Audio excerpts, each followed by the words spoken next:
तो आज हमारी मध्य प्रदेश की सेकंड क्लास है। मध्य प्रदेश की पहली क्लास में हमने जाना था कि मध्य प्रदेश की स्थिति कहाँ है एवं मध्य प्रदेश कहाँ पर स्थित है, देशांतर एवं अक्षांश स्थिति के बारे में जाना था और क्षेत्रफल की दृष्टि से देखा था, जिला देखा था, संभाग देखा था। इस प्रकार से महत्वपूर्ण पॉइंटों के बारे में हमने जाना था। अब सेकेंड क्लास में हम देखेंगे मध्य प्रदेश का भूगोल देखेंगे, मध्य प्रदेश का भौगोलिक दृष्टिकोण जानेंगे। उससे पहले हम और कुछ महत्वपूर्ण पॉइंट जाने। तो देखें, यदि मध्य प्रदेश की हम बात करें कि मध्य प्रदेश की दक्षिणतम सीमा किस नदी द्वारा बनाई जाती है, इस प्रकार के क्वेश्चन बार बार पूछे जाते हैं। तो यह है आपका मध्य प्रदेश का दक्षिण। यदि यहाँ पर हम नदी की बात करें तो आपको पता होगा कि दो नदी हैं, एक आपके मध्य प्रदेश में ऐसी है, इस प्रकार इस साइड बहती है जो कि नर्मदा नदी है, और इसी साइड जो है एक है ताप्ती नदी। ताप्ती नदी जो कि मध्य प्रदेश की दक्षिण सीमा बनाते हुई जाती है। यदि क्वेश्चन पूछा जाए कि मध्य प्रदेश की दक्षिण सीमा किस नदी द्वारा बनाई जाती है तो वो होगी आपकी ताप्ती नदी। ठीक है, तो एक क्वेश्चन आपका यहां से कंप्लीट होता है। सेकंड बात करें तो कर्क रेखा, आपको सबको पता होगा कि मध्य प्रदेश के बीचों बीच से कर्क रेखा गुजरती है जो कि 14 जिलों से होकर जाती है। कर्क रेखा 14 जिलों से होकर जाती है। लेकिन यहीं पर बात करें टाइम जोन, जो भारत का टाइम नोट जिस रेखा से किया जाता है 82.5 उत्तर प्रदेश का जो नैनी है, नैनी से भारत का टाइम नोट किया जाता है 82.5 रेखा से। तो जो कि मध्य प्रदेश के यदि बात करें तो मध्य प्रदेश के सिर्फ एक जिले से होकर गुजरती है, वो है आपका सिंगरौली। यहां पर है आपका सिंगरौली।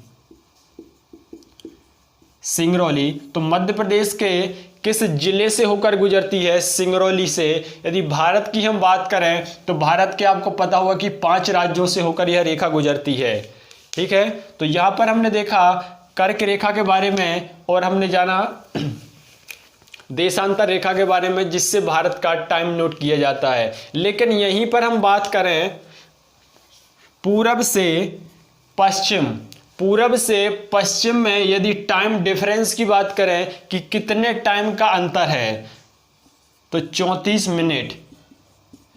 आंसर होगा आपका 34 मिनट का अंतर है। मध्य प्रदेश में यदि बात करें पूरब से पश्चिम मध्य प्रदेश में कितने टाइम का अंतर आता है तो क्वेश्चन का आंसर होगा आपका 34 मिनट। यह क्वेश्चन बार बार एग्जाम में पूछा जाता है, इसलिए आपको बताया यहां पर।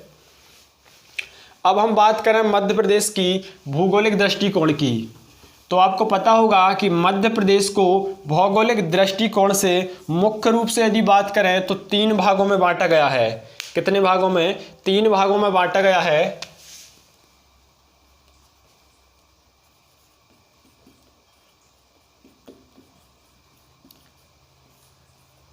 भौगोलिक दृष्टिकोण से कितने भागों में बांटा है? मुख्य रूप से यदि बात करें तो 3 भागों में बांटा गया है। एक एक पॉइंट को ध्यान से देखिएगा क्योंकि यही पॉइंट जो है पेपर में पूछे जाते हैं। तो पहला यदि देखें तो पहला होगा आपका कौन सा? पहले भाग की बात करें तो पहला होगा आपका मध्य उच्च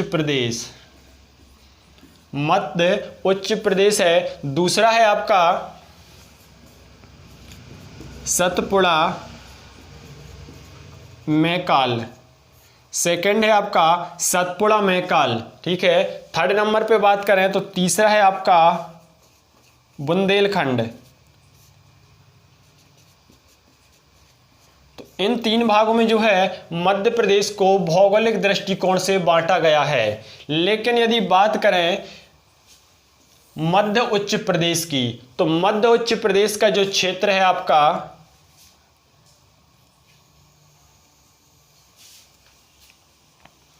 ये क्षेत्र जो है आपका इससे ऊपर का क्षेत्र, ये सारा क्षेत्र किसके अंतर्गत आता है? यह क्षेत्र के आता है आपके मध्य उच्च प्रदेश के। तो अधिकांश क्षेत्र जो है आपका किस क्षेत्र में है? वो है आपका मध्य उच्च प्रदेश में। यदि परसेंटेज के अनुसार देखें तो 82% भाग जो है आपका भौगोलिक दृष्टिकोण से मध्य उच्च प्रदेश में आता है। लेकिन यहीं पर हम बात करें तो इसे जो है 5 भागों में बांटा गया है। मध्य उच्च प्रदेश को जो है 5 भागों में बांटा जाता है। कौन कौन सा है? तो पहले नंबर पे है आपका मध्य भारत का पठार, दूसरा है आपका मालवा का पठार, मालवा का पठार, थर्ड नंबर पे है आपका नर्मदा सोन घाटी, चौथे नंबर पे आएगा आपका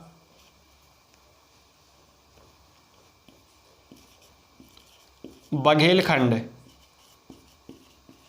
बघेलखंड का पठार, और पांचवा है आपका रीवा पन्ना का पठार, रीवा पन्ना का पठार। एक एक पॉइंट को ध्यान से देखना, किसको बांटा गया है? तो वो है आपका मध्य उच्च प्रदेश को 5 भागों में बांटा जाता है। तो सबसे पहला पॉइंट तो आपका यहीं पर क्लियर होता है कि सबसे बड़ा भाग कौन सा है आपका भौगोलिक दृष्टिकोण से? वो है आपका मध्य उच्च प्रदेश। लेकिन मध्य उच्च प्रदेश को भी है 5 भागों में बांटा गया है। अब इन 5 भागों की हम बात करें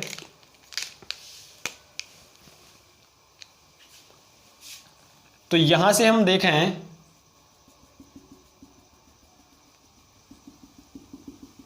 इस प्रकार से, ये जो क्षेत्र है ये आता है आपका मध्य भारत प्रदेश, मध्य भारत प्रदेश के अंतर्गत आता है। लेकिन यहां पर हम बात करें, ये क्षेत्र जो है आपका मालवा के अंतर्गत आता है। यहां से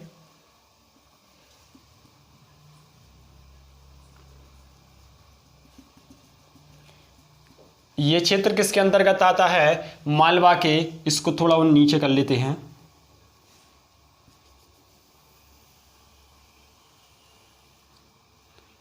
तो ये आता है आपके मालवा में, और यहां पे है आपकी नर्मदा, नर्मदा सोन घाटी। ये आपका नर्मदा सोन घाटी के अंतर्गत आता है। और यहीं पर देखें तो ये क्षेत्र जो बचा है, इतना क्षेत्र, ये क्षेत्र आएगा आपका बघेलखंड के अंतर्गत, बघेलखंड। ठीक है। और ये है आपका रीवा पन्ना का पठार, रीवा पन्ना का पठार। तो हमने देखा मध्य उच्च प्रदेश को 5 भागों में बांटा गया है। पहला है हमारा मध्य भारत का पठार, सेकंड नंबर पे देखा मालवा, तीसरे नंबर पे देखा नर्मदा सोन घाटी, चौथे नंबर पे देखा बघेलखंड, और पांचवा है हमारा रीवा पन्ना का पठार। अब यहीं पर हम देखें कि सतपुड़ा मैकाल की बात करें तो ये क्षेत्र कौन सा है आपका? ये है आपका सतपुड़ा, सतपुड़ा मैकाल। ठीक है। तो ये आपका सतपुड़ा मैकाल की पट्टी है ये। और इसी को यदि यहां से हम काट दें, इस प्रकार से यहां से यदि इसको काट दें तो ये क्षेत्र जो है आपका, ये आता है आपका बुंदेलखंड। किसके अंदर आएगा? बुंदेलखंड के अंतर्गत आता है। तो इस प्रकार से मध्य प्रदेश को भौगोलिक दृष्टिकोण से बांटा गया है। अब हम इनके क्षेत्रफल को देखें तो क्षेत्रफल की बात करें तो सबसे बड़ा भाग आपको कौन सा दिखाई दे रहा है? तो सबसे बड़े यदि भाग की बात करें तो मालवा का पठार है, और इसका क्षेत्रफल देखें तो 88 सबसे बड़ा। तो कौन सा हो गया आपका? मालवा का पठार जो है सबसे अधिक क्षेत्रफल है। यदि परसेंटेज के अनुसार देखें तो टोटल मध्य प्रदेश के 28% भाग पर आपका मालवा का पठार फैला हुआ है।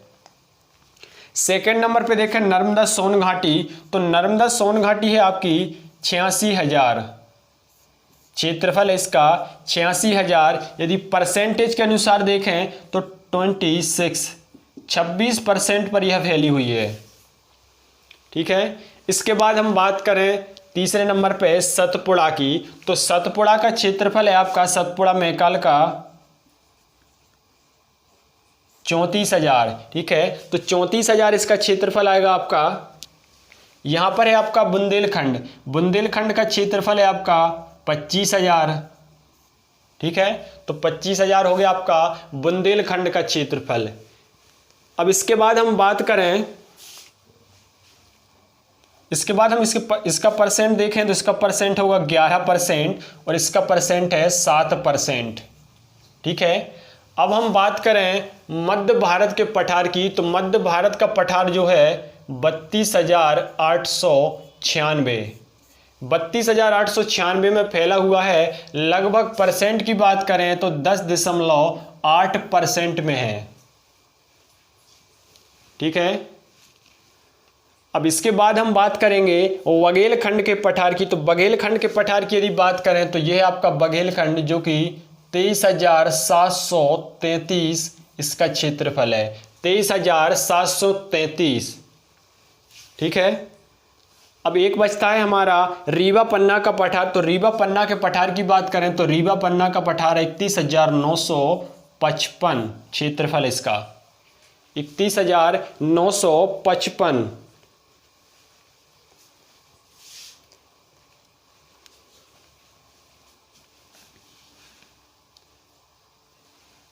इसका है 10.37% और इसका है 7.7%।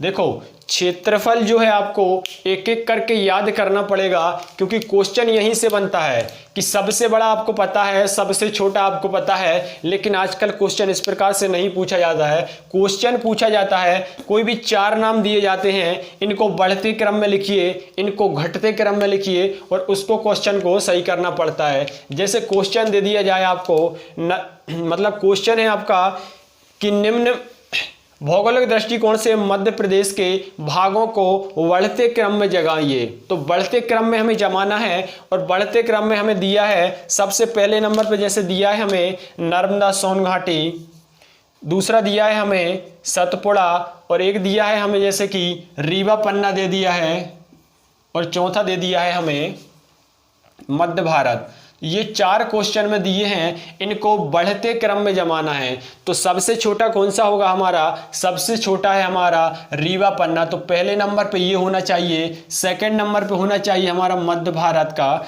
तीसरे नंबर पे होना चाहिए सतपुड़ा और चौथे नंबर पे नर्मदा सोन घाटी। यह क्रम जिस ऑप्शन में होगा वह ऑप्शन हमारा सही होगा। ठीक है, तो ये हमने देखा मध्य प्रदेश को भौगोलिक दृष्टिकोण से मुख्य रूप से 3 भागों में बांटा गया है, लेकिन उन भागों को अंतर्गत यदि बात करें तो 7 भागों में बांटा गया है। यदि 1 नवंबर 2000 से पहले की बात करें, जब मध्य प्रदेश में छत्तीसगढ़ प्लस था, मतलब 7 था, तो उस टाइम जो है मध्य प्रदेश को 7 नहीं बल्कि 9 भागों में बांटा गया था।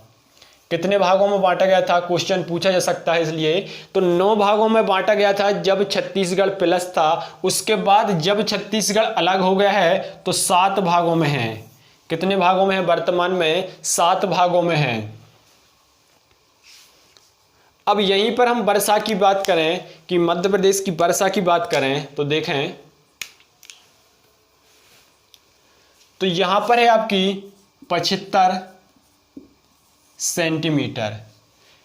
इसको एक प्रकार से क्रम से याद कर लें कि क्रम है इसका। देखें यहां पर 75 है, तो यहां पर जो है आपका 75C से 100C तक है।